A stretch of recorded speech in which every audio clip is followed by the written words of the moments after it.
फैसला आया है और समान कार्य का समान वेतन को लेकर तमाम तरह की बातें कही गई हैं। हाईकोर्ट की तरफ से एक टिप्पणी करी गई है। आपको बता दें कि लंबे समय से जो संविदा के कर्मचारी है वो समान कार्य के समान वेतन के लिए शासन प्रशासन से मांग करते हुए नजर आ रहे हैं। वहीं देखने को मिला है कि पंजाब हरियाणा हाईकोर्ट की तरफ से समान कार्य के समान वेतन को लेकर टिप्पणी की गई है और ये अधिकारी कर्मचारियों को ये बात कही गई है। फिलहाल आपको बता दें कि उत्तर प्रदेश में लंबे समय से एनएचएम कर्मचारियों, संविदा के कर्मचारियों, आउटसोर्सिंग के कर्मचारियों समान कार्य के समान वेतन की मांग करते हुए नजर आ रहे थे।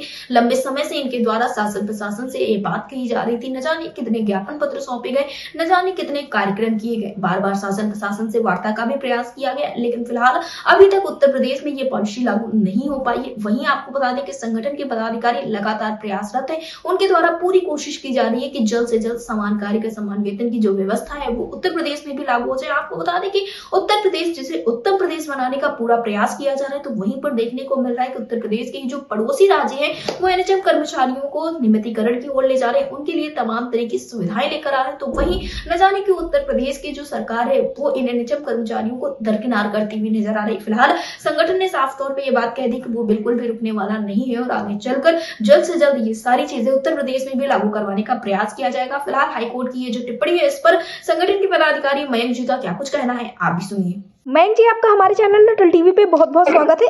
धन्यवाद। मयंक जी, जैसा कि देखने को मिल रहा है कि उत्तर प्रदेश में लगातार समान कार्य की समान वेतन की बात कही जा रही है, वहीं देखने को मिला है कि पंजाब और हरियाणा हाई कोर्ट की तरफ से संविदा कर्मचारियों के लिए एक महत्वपूर्ण अपडेट दिया गया है। साफ तौर पर समान कार्य के समान वेतन को लेकर टिप्पणी की गई है। आपका क्या कुछ कहना है इस पर, क्योंकि सरकारें अब कहीं ना कहीं संविदा कर्मचारियों को नियमितीकरण की ओर ले जा रही है।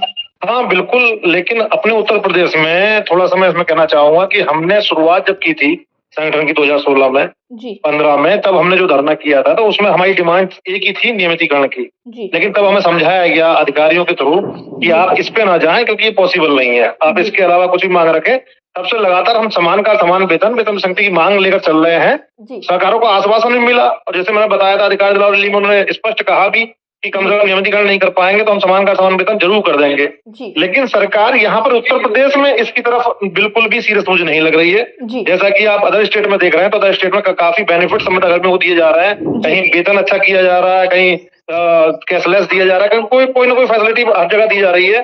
जैसे पंजाब का आप बता रहे हैं कि समान का समान वेतन का, लेकिन हमारे यूपी में ये चीज अभी नहीं हो पा रही। जी मयंक जी, उत्तर प्रदेश में लगातार आप लोगों के द्वारा भी तमाम तरह के प्रयास किए जा रहे हैं, तो क्या इस परिप्रेक्ष्य में शासन प्रशासन के स्तर से कोई बातचीत हुई है आप लोगों की? हाँ, शासन प्रशासन में जो हमारी मीटिंगें होती हैं तो उन मीटिंगों में इस पे बोला गया है।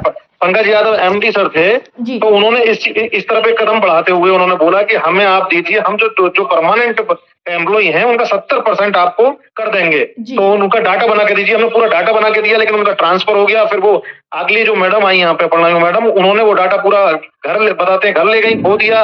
उसके बाद फिर मामला वहीं का वहीं ठप हो गया। फिर हमने लगातार मतलब डिमांड तब से करते आ रहे हैं, लेकिन सरकार इस ओर ध्यान बिल्कुल भी नहीं दे रही है। और यही हमने बताया भी है कि अप्रैल जो अब आ गया अप्रैल मई हम देखेंगे इस चीज को।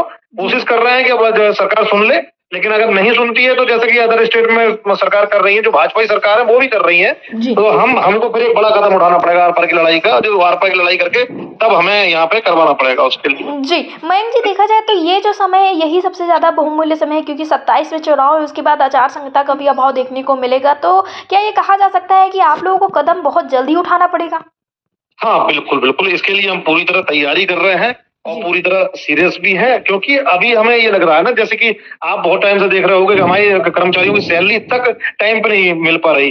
जबकि मैं तो खुद कहूंगा कि जो अधिकारी हैं हमारे, जैसे एमडी मैडम हो गई, तो वो खुद प्रयास करती हैं, खुद मेहनत करती हैं काफी, तब जाके सैलरी हमारी थोड़ा सा त्योहार से पहले निकल गई या नहीं, थोड़ा लेट हो गई तो निकल गई। लेकिन अब आप देखिए मार्च की सैलरी है, मार्च की सैलरी के लिए अब सबके एडमिशन स्टार्ट हो गए हैं बच्चों के, और फोन आ रहे हैं मेरे पास लगातार कर्मचारियों के, सर बच्चों के एडमिशन होने, लेकिन मुझे ये पता चला है कि अप्रैल के लास्ट में जाके मिलेगी मार्च की सैलरी। तो ये यहाँ सैलरी देने के लिए तक बजट नहीं दिख रहा मुझे, तो मुझे नहीं लगता कि सरकार सोचेगी समान का समान वेतन का बिना किसी लड़ाई के। तो हमें सीरियस है और हमें करना पड़ेगा ये। जी मयंक जी, देखने को तो मिलता है सरकार की तरफ से ऐलान किए जाते हैं और फिर कहा जाता है कि अधिकारियों की हीला हवाली है, तो इसमें अधिकारियों की हीला हवाली मानी जाए या सरकार की तरफ से जो कार्य किए जाते हैं उसमें अनियमितता मानी जाए? मैं तो ये कहूंगा कि जब सरकार किसी एक संवर्ग का कर रही है, या जैसे हमें और आपको पता चल रहा है कि भाई अदर स्टेट में हो रहा है, तो क्या सरकार को नहीं पता चलता? तो इसमें मेन रोल तो सरकार का ही है। सरकार जो है अगर चाहती है तो सरकार को पता है कि भाई संविदा कर्मी जो भी संविदा पे आता है तो वो यही सोच के आता है कि एक दिन मैं परमानेंट हो जाऊंगा। जी। तो ये सब चीज पता होते हुए सरकार को ये कदम उठाना है, क्योंकि अधिकारी तो सरकार के उसमें चलेंगे ना, निर्देश में। वो अपनी तरफ से कोई पहल नहीं कर सकते इसके लिए कि भाई हमने परमानेंट कर दिया, हाथ में सरकार की है, तो सरकार को डिसीजन लेना पड़ेगा इसके लिए। जी। मयंक जी, एयरटेल टीवी से जुड़ने के लिए धन्यवाद। Thank you.